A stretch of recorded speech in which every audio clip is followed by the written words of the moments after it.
우리는 어릴 때부터 경쟁하는 것을 배우게 됩니다. 처음엔 단순한 경기를 하게 되죠. 팔씨름을 한다거나 닭싸움을 한다거나 줄다리기 같은 단순한 경기를 하게 되고, 그 경기를 통해서 지기도 하고 이기기도 하면서 어떻게 하면 이기는가를 배우게 됩니다. 좀 나이가 들고 커지면 좀 더 복잡한 그런 경기를 하게 되죠. 축구를 하게 되고 야구를 하게 되고 씨름이나 권투처럼 보다 더 많은 체력을 요구하고 기술을 요구하는 그런 경기들을 하기도 합니다. 그래서 체력도 중요하지만 이 전략, 전술 이게 굉장히 점점 중요해지지요. 똑같은 실력이라도 어떤 감독이 지도하냐에 따라서 성적에 큰 차이가 있습니다. 우리 팀의 실력과 기술을 잘 파악해서 우리 팀한테는 어떤 전략이 좋은지를 세우는 감독, 또 상대편을 만났을 때 저 상대편의 장점과 약점을 파악해서 대처할 수 있는 이 전략, 전술을 적용하면 동일한 상황에서도 승리하는 것들을 우리가 알게 되죠. 이런 수많은 경쟁을 통해서 우리는 인생이라고 하는 큰 경기장에서 어떻게 하면 인생을 성공적으로 살 수 있는가, 어떻게 하면 인생을 승리할 수 있는가라고 하는 비법들, 전략들을 배우게 되고, 서점에 가면 그런 처세술, 인생 승리의 비결들에 대한 많은 책들이 있는 것들을 보게 됩니다. 장자라고 하는 사람이 쓴 달생편에는 목계지덕이라고 하는 표현이 등장합니다. 목계지덕. 이 주나라 왕 선왕이라는 사람이 이 닭싸움을 좋아했어요. 진짜 닭을 투계라고 하죠. 닭싸움을 좋아했는데 아무래도 좋아하니까 이왕이면 내 닭이 이게 될 거 아니에요. 그래서 그 나라에서 가장 이 닭싸움을 잘하는, 또 잘 가르치는, 훈련하는 그런 사람을 찾았습니다. 기성자라고 하는 사람을 찾아가서 아주 훌륭한 닭을 맡기면서 내 닭이 최고의 닭으로 좀 만들어 달라. 그리고 이제 맡겼어요. 열흘쯤 지나서 찾아갑니다. 맡긴 닭이 어때? 충분히 이제 싸울 준비가 됐습니까? 했더니 닭은 훌륭하지만 아주 교만한 마음이 있어서 싸움에는 적합하지 않습니다. 그리고 알았습니다 하고 이제 열흘 지나서 또 찾아갔습니다. 이젠 준비가 됐습니까? 했더니 교만함은 버렸는데 이 상대의 그림자나 소리에 민감하게 반응합니다. 아직 준비가 안 됐습니다. 또 열흘이 지나서 또 찾아갑니다. 지금은 얘가 이 조급함은 버렸지만 눈초리가 너무 공격적입니다. 이래서는 이길 수 없습니다. 뭐가 이렇게 시간이 오래 걸려요. 또 열흘 지나서 찾아갔더니 이제는 됐습니다.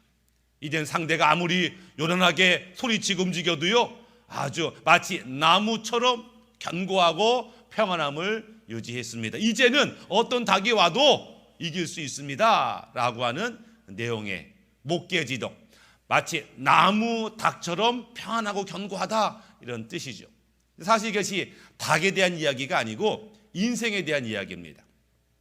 닭이 최고의 닭이 되는 것처럼 어떻게 인생의 최고의 승리자가 되는가? 당연히 실력이 중요하죠. 그러나 실력만으로 부족하다. 실력이 있고 교만한 자는 넘어지니까 겸손해야 된다. 겸손이 필요하지만 그렇다고 사람들의 말에 눈치 보고 이리저리 반응해서는 안 된다. 그리고 너무 공격적이어서 안 된다. 너무 과하면 부족함만 못하다고 너무 과하지 않아야 된다.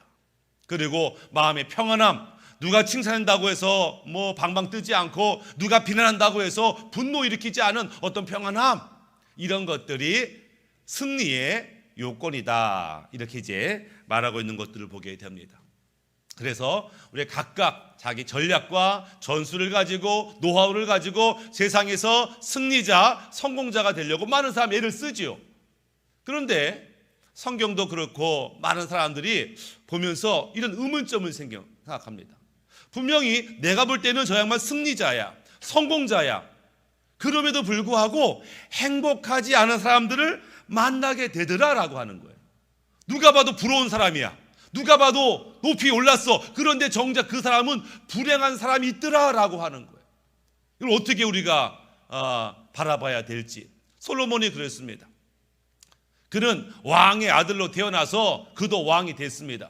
부귀 영화를 그 누구보다 많이 누렸던 사람이에요. 게다가 그는 쾌락도, 육체의 쾌락도 마다하지 않고 다 즐겨본 사람입니다. 그랬던 사람이 뭐라 그래요? 인생은 헛되고 헛되며 헛되다, 이렇게 말을 하니 도대체 금은 보화로도 그의 마음을 채울 수 없고 왕이 돼도 그의 만족을 채울 수 없다면 도대체 뭐가 우리를 행복하게 하는 것이냐, 이런 고민들을 하게 되죠. 이 땅에서 공부하면서 사업하면서 승리자가 되는 게 쉬운 게 아니에요. 반에서 1등은요 한 명밖에 없어요. 전교에서 1등은 한 명밖에 없어요. 아주 소수만 서울대학교 갑니다. 사업에 성공한 사람이 많지가 않아요. 그렇게 성공하기도 힘든데 성공했다고 해서 행복하지 않다면 도대체 어떻게 살란 말이냐라고 하는 거죠. 전도서 6장 1절에 이렇게 말합니다. 내가 해 아래에서 한 가지 불행한 일이 있는 것을 보았나니 이는 사람의 마음을 무겁게 하는 것이라. 내가 참 마음이 무거워. 왜 무겁냐면 분명히 성공한 것 같은데 불행한 거야. 이러니 내가 성공하겠다고 아둥바둥 하는 게 맞아? 라고 마음이 무겁더라라고 하는 것입니다. 그러면서 성공한 것 같은데 불행한 사람들을 얘기하고 있어요. 첫 번째 언급된 사람이 전도서 6장 2절에 어떤 사람은 그의 영혼이 바라는 모든 소원에 부족함이 없어 재물과 부여와 존귀를 하나님께 받았으나 하나님께서 그가 그것을 누리도록 허락하지 아니하셨으므로 다른 사람이 누리나니 이것도 헛되어 악한 병이로다. 쉽게 말하면 그가 원하는 부귀 영화를 얻었어요. 받았어요. 쟁취했어요. 그런데 자세히 보니까 그렇게 많이 얻었는데 정작 그것을 누리는 사람은 다른 사람이더라 라고 하는 거예요. 노력은 내가 했는데 정작 나는 누리지 못하고 얘가 다 누리는 거예요. 제주는 곰이 부리는데 왕서방이 돈을 받아요. 이러니 내가 누굴 위해서 뭐하러 이렇게 애쓸 필요가 있느냐라고 하는 거죠. 남 좋은 일만 시켰다라는 거죠. 또 6장 3절에 사람이 비록 100명의 자녀를 낳고 또 장수하여 사는 날이 많을지라도 그의 영혼은 그러한 행복으로 만족하지 못하고 또 그가 안장되지 못하면 나는 이르기를 낙태된 자가 그보다 낫다 하나니. 어떤 사람이 자식이 많아요. 10자녀, 수많은 손자. 그래서 자손이 100명이나 돼. 와, 다복하다. 자식이 저렇게 많으니 얼마나 좋을까. 그래서 옛날에는 자식 많은 게 복이었는데 그렇게 자식이 많은데 정작 그가 죽을 때 안장되지 못하나니 장례를 제대로 치르지 못했다는 거예요. 자식 그렇게 많아도 형님이 장례 치르세요. 야, 네가 한번 감당해야지. 자식이 싸우면서 어떤 자식도 제대로 장례조차 치루어지지 않는다면 그게 자식 많다고 뭐가 복이 되겠느냐? 무자식이 상팔자 아니냐? 자식 많은 거 아무 소용없다. 이렇게 말하는 것을 보게 됩니다. 또 전도서 6장 7절에 사람의 수고는 다 자기의 입을 위함이나 그 식욕은 채울 수 없느니라. 돈이 있어가지고 냉장고에 산의 진미로 꽉 채웠는데 그것을 맛볼 식욕이 없어. 식욕이 없어. 음식을 있는데 맛을 못 느껴. 그러니 산의 진미가 무슨 소용이냐? 무슨 얘기하는 거예요? 분명히 돈이 있어서 참 누가 봐도 성공한 것 같은데 정작 그 기쁨을 누리지 못한다. 흔히 그런 말 하죠. 돈이 있어서 멋진 침대는 사지만 달콤한 잠은 살 수가 없다. 편안한 집, 큰 집은 살 수 있지만 평안한 마음은 살 수가 없다. 음식은 사지만 식욕은 살 수가 없다. 이러면서 가진 것 같지만 행복하지 않은 사람들을 우리가 보게 된다. 성경도 그 얘기하지만 많은 사람도 그걸 보는 거예요. 야, 그러면은 뭐하러 애써? 뭐하러 계획 세우고 수고하고 그렇게 피터지게 싸워? 대충 사는 거야? 라는 사람들의 주장이 있더라라고 하는 것입니다. 옛날에 영화 중에 포레스트 검프라고 하는 영화가 있었어요. 유명했죠? 그래서 아카데미 6개 부분에서 상을 받았으니까 당시도 굉장히 유명한 영화였습니다. 근데 영화의 첫 장면이 뭐냐면 그 영화의 첫 장면이 바람이 불고 깃털 하나가 살살살살살살 날아다니면서 이 톰 행크스 주인공 앞에 딱 포레스트 앞에 딱 떨어집니다. 마지막도요. 바람에 깃털이 살살살 날아다니는 거예요. 이게 이 영화의 주제입니다. 이 톰 행크스 이 포레스트는요. 검프 바보예요. IQ가 75밖에 안 돼. IQ 75밖에 안 되는 그는 스스로 인생을 계획하고 계획한 것을 실행할 능력이 없어요. 그럼 부족한 사람이에요. 근데 그는 그냥 자기에게 주어진 일들을 최선을 다할 뿐이에요. 갑자기 만난 사람, 갑자기 주어진 일에 그냥 충성할 뿐이에요. 최선을 다할 뿐이에요. 그래서 명예도 없고 돈도 없고 성공도 하는 그런 사람이 있는 것들을 보게 됩니다. 그죠? 계획 세우지 않았어요. 그저 주어진 대로 열심히 살았더니 나름대로 성공하게 되더라. 인생은 계획대로 되는 거 아니야. 그러면서 그 주변에는 계획대로 살려는 사람들의 실패를 얘기합니다. 계획 세우지 않았어도 자기 하고 싶은 대로 했더니 만족한 삶을 살았다. 그런 얘기를 사람들이 주장하죠. 네 마음대로 해. 하고 싶은 거 하며 살아. 이것이 이 영화의 핵심 주제인 것들을 보게 됩니다. 그런데 성경은 하나님은 그렇게 말씀하지 않죠. 아니야. 인간은 그저 흘러가는 대로 살다가 죽는 그런 존재가 아니야. 이렇게 말합니다. 너희가 이렇게 열심히 살고도 또 즐기며 살고도 행복하지 않은 이유는 너희가 영적인 존재라는 사실을 간과했기 때문이야. 이렇게 말해요. 이 땅에는 이것이 전부가 아니고 영원한 세계가 존재해. 이 땅을 창조하신 하나님이 존재해. 너희가 이 땅에 존재하는 이유가 있어. 사명이 있어. 그거 발견하면 너희가 행복할 수 있지만 그거 발견하지 못하면 너희가 어떤 삶을 살지라도 너희는 행복할 수가 없다. 이 얘기를 성경에서는 하고 있다라고 하는 거예요. 그러면서 너희가 하나님을 만나면, 그분 안에서 자신을 발견하면, 자기의 사명을 발견하면 비로소 전혀 새로운 인생을 사는데, 그 특징이 뭐냐면 하나님을 만났고 자기의 사명과 존재 이유를 발견한 사람이 드러나는 특징이 바로 감사다라고 하네. 감사는 하나님을 만난 자만이 할 수 있는 축복이다. 이렇게 말해요. 시편 107편 1절에 여호와께 감사하라. 그는 선하시며 그 인자하심이 영원함이로다. 라고 감사의 고백이 시작됩니다.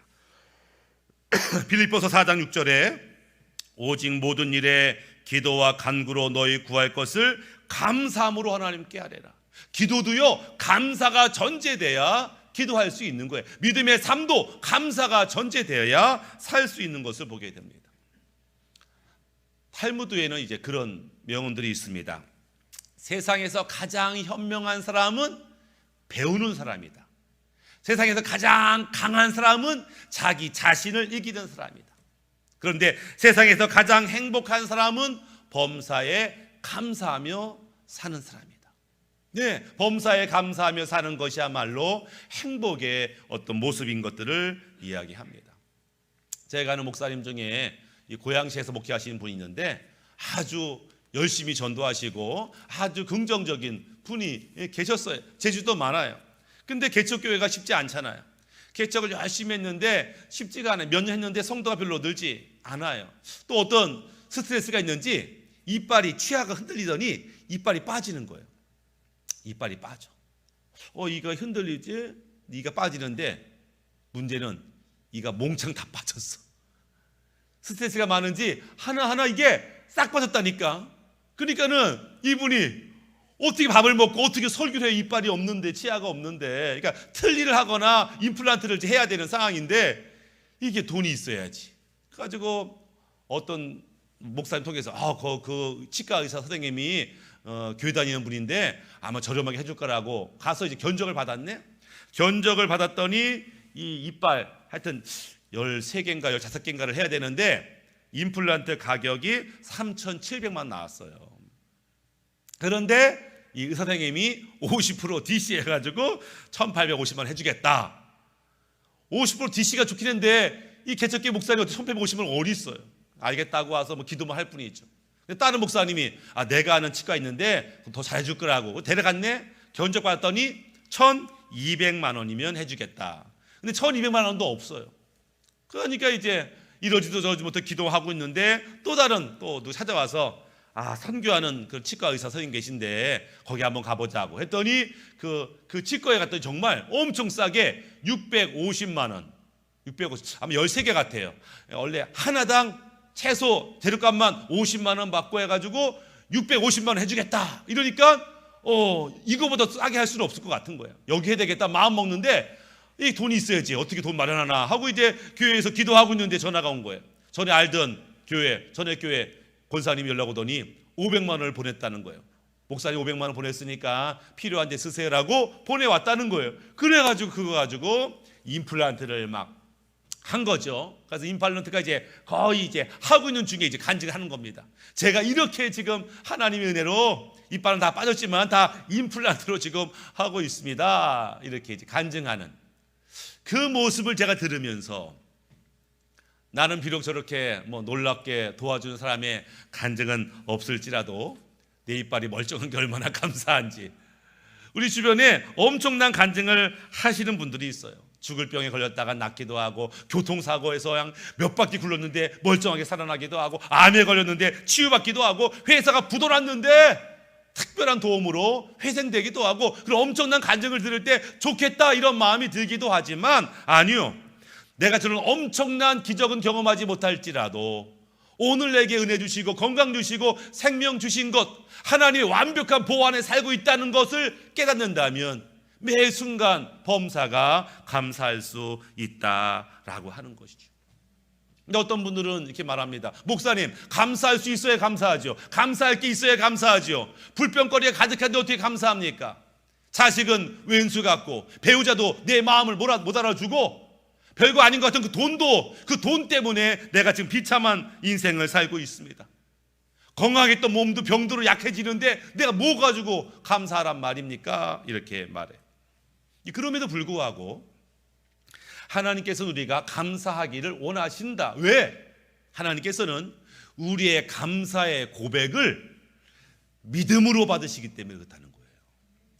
오늘 본문의 말씀 골로새 2장 6절에 그러므로 너희가 그리스도 예수를 주로 받았으니 그 안에서 행하되 그 안에 뿌리를 박으며 세움을 박아 교훈을 받은 대로 믿음에 굳게 서서 감사함을 넘치게 하라. 이 감사함은 믿음에 굳게 설 때에 감사할 수 있어요. 왜 감사를 잃어버려요? 믿음을 잃어버렸으니까 감사를 잃어버리는 거예요. 하나님은 감사의 고백을 믿음의 고백으로 받으신다. 성경은 그렇게 말하고 있다라고 하는 것입니다.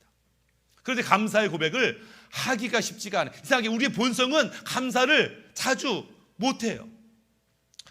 누가복음 17장에는 문둥병자, 나병 환자 10명이 등장합니다. 그 10명이 예수님 지나가니까 살려달라고 불쌍해달라고 고래고래 소리를 쳐요.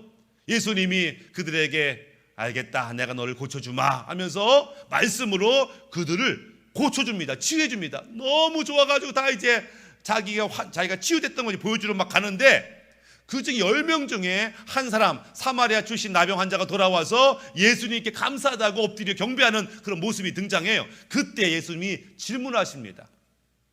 야, 내가 10명 모두를 치유해 주지 않았냐? 나머지 9명은 어디 있어? 라고 주님께서 질문하죠. 나머지 9명은 어디 있어? 내가 왜 10명 다 치유해 줬는데 왜 너만 왔어? 이렇게 얘기하죠. 물론 왜 못 왔는지는 모르지만 분명 9명에게도 그럴 만한 이유가 있을 거예요. 엄청난, 아니 이 나병 환자는요 저주받은 거예요. 하나님께 저주받았다고 생각을 했어요. 평생 집도 못 만나요. 그죠? 굴 속에 살아야 되는 비참한 인생인데 예수님이 단 한 방에 고쳐줬으면 당연히 그 앞에 엎드려 감사하다고 해야 되는데 그러지 않았다는 거예요. 왜 그랬을까? 이유는 모르지만 상상할 수는 있어요. 왜 그들은 감사하지 않았을까? 어떤 사람은 갑자기 몸이 난 것 같아.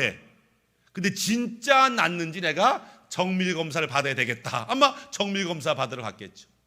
어떤 사람은 난 것 같아. 근데 진짜 낫는지 이게 확인이 필요해. 야, 조심성이 많아. 야, 며칠 더 두고 봐야 되겠다. 진짜 낫는지 확인해 봐야 되겠다. 아마 그런 사람도 있었겠죠. 아니면 뭐야? 이렇게 쉽게 낫는단 말이야? 야, 나병은 불치병이라고 했는데 어떻게 날 수가 있어? 이게 나병 환자가 아니었구나. 내가 그냥 피부병이었었구나. 그냥 옷에 올라섰나 보다. 별거 아닌 거 가지고 내가 그동안 고생했네. 별거 아닌 거 치유받았는데 뭘 또 감사해? 이런 마음이 드는 사람도 있었겠죠. 어떤 사람은 자연 치유를 생각하는 거예요. 야, 이게 병이 날 때가 됐으니까 난 거지. 그럴 때가 이제 꼭 약 먹었다고 나는 게 아니고 그냥 날 때가 됐으니까 난 거지. 꼭 예수님 때문에 낫다고 할 수 있는 거 아니야. 그냥 날 때가 됐으니까 때가 됐으니까 낫을 뿐이야. 그러니 뭐 감사할 마음이 별로 없죠. 어떤 사람은 자기가 치유된 것을 보니까 갑자기 야, 이제 앞으로 정상적인 삶을 살아야 될 텐데 그러려면 직장이 필요하고 일이 필요한데 갑자기 먹고 살 걱정이 생각난 거예요. 일하러 가야지. 주식하러 가야지. 어떤 사람은 병이 났어요. 우와, 우리 가족은 잘 있나? 가족이 보고 싶어요. 우리 부인은 혹시 딴 남자한테 시집가지 않았나? 걱정된 거예요. 그거 확인하러 가는 사람도 있었겠죠. 어떤 사람은 물론 치유됐는데 예수님이 해준 게 뭐야? 예수님이 뭐 안수를 해줬어, 뭐 약을 줬어, 그냥 말 한마디 해준 것 뿐이잖아. 근데 뭐하러 감사하러 가? 이렇게 생각하는 사람도 있었겠다라고 하는 거예요. 예수님이 치료했으면, 시골뜨기 랍비가 치료했으면 저 예루살렘 출신의 랍비들도 할 수 있는 거 아니겠어? 뭐 아무나 할 수 있는 건데 뭐 굳이 뭐 감사하러 가겠어? 라고 하는 사람도 있었겠죠. 아니면 제대로 감사해야지, 샤워도 하고 옷도 갈아입고 선물도 준비하고, 아마 그래서 안 하는지도 몰라요. 그러니까 무슨 얘기 하냐면은 감사하지 못했던 수많은 이유가 있다라고 하는 거예요. 우리가 살면서 은혜를 입어요, 도움을 받아요, 기적을 체험해요. 그래도 감사하지 못하는 수많은 이유들이 있음에도 불구하고 하나님은 찾으시는 거예요. 왜 너희에게 감사가 없느냐? 왜 감사가 없어? 감사할 게 얼마나 많은데 왜 감사의 이유들을 발견하지 못해? 왜 그래요?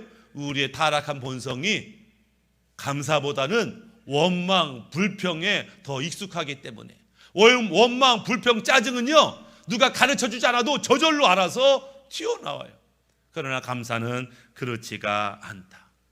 하나님을 알아야 되고, 하나님을 신뢰해야 되고, 하나님이 나를 향해서 행하신 것들을 바라볼 때만 우리가 감사할 수 있는 것이다. 그래서 감사는 하나님을 아는 자만이 할 수 있다는 거예요. 진정한 감사는 하나님을 아는 자만이 할 수 있는 거예요. 돼지가 하늘을 못 본대요. 돼지가 목이 굵어가지고 목이 이제 안 올라가는 거예요.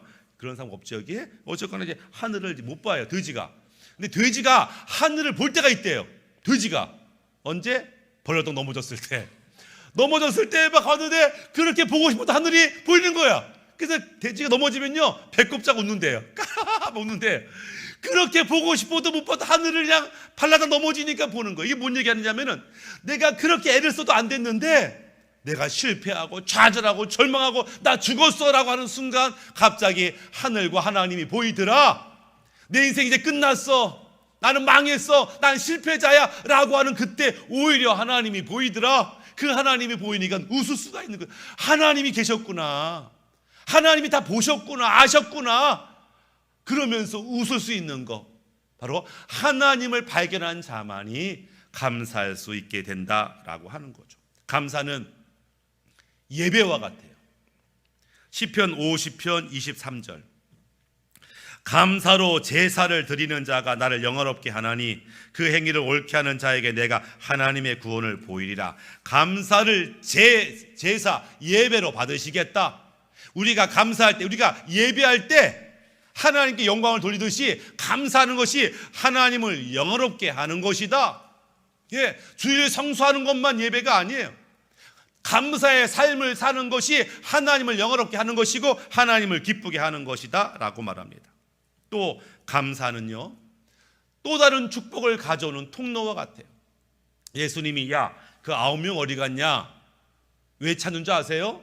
인사 받으려고 찾는 게 아니에요. 예수님이 진짜 문둥병의 자에게 주고 싶은 것은 육체의 치유가 아니라 영혼의 구원을 주고 싶었던 거예요. 그런데 그들은 육체의 치유만 받고 썩 가버렸어요. 한 명만 왔습니다. 그 한 명 앞에 주님 뭐라고 말씀하세요? 일어나 가라, 내 믿음이 너를 구원하였느니라. 이 구원은 영혼의 구원을 얘기해요. 네가 나를 하나님의 아들로 아는구나, 네가 나를 구원자로 아는구나, 그래 이제 네 육체만이 아니라 네 영혼도 이제 구원받았다. 근데 그 9명은 어디 있느냐? 그들에게 필요한 구원이 아직 내게 준비되어 있는데 왜 오지 않느냐? 감사한 자만이 그 다음의 축복을 이어받아요. 육체의 축복만이 아니라 영혼의 축복. 우리는요 사실 감사할 게 많은 사람이에요. 근데 감사하지 않으면 또 다른 축복을 받기가 어려워요. 주님이 주시려고 해요. 너희 가운데 문제가 있잖아, 너희 가족 가운데 구원이 필요하잖아, 너희 가운데 변화가 필요하잖아, 형통이 필요하잖아. 그런데 왜 감사하지 않아? 라고 감사를 주님께서 찾으신다라고 말하는 겁니다. 오늘 본문의 제목이 감사 안다미로. 이 안다미로는 한국말이죠, 그릇에 차고 넘치다 이런 뜻입니다. 감사가요 그냥 어쩌다 한번 감사가 아니라 내 안에 그냥 감사 꽉 차가지고 흘러 넘치듯이 범사에 감사할 수 있는 자가 되기를 원하는 거예요. 그것은 세상에서 말하는 감사가 아니에요. 차가워 넘치는 수준 높은, 그럼에도 불구하고 감사하는, 그리 아니하실지라도 감사하는 그런 감사가 우리 가운데 나타나기를 주님께서 기대한다라고 하는 것입니다. 말씀을 마무리하면 우리의 삶은 어떤 때는 전쟁과도 같아요. 날마다 경쟁이 있어요. 싸움이 있어요. 그래서 아둥바둥 싸워서 승리자가 되기 원해요. 성공자가 되기 원해요. 그것도 힘들지만 그렇게 승리자가 됐다고 행복한 것이 아니더라. 내 마음대로 감정 가는 대로 산다고 행복한 것도 아니다. 진정한 행복은 하나님을 만나고 그분 안에서 나의 존재, 가치와 이유를 발견할 때 비로소 우리는 행복할 수 있다. 그분을 만나야 우리는 수준 높은 감사, 어떤 상황에 놓일지라도 감사할 수 있는 존재가 된다라고 하는 것입니다. 감사는 하나님을 믿는 자만이 누릴 수 있고, 감사는 예배처럼 하나님을 영롭게 하며, 감사는 또 다른 축복을 가져오기에 오늘도 감사 안다미로 넘치는 은혜가 우리 모두에게 충만하시기를 주님의 이름으로 축복합니다. 아멘.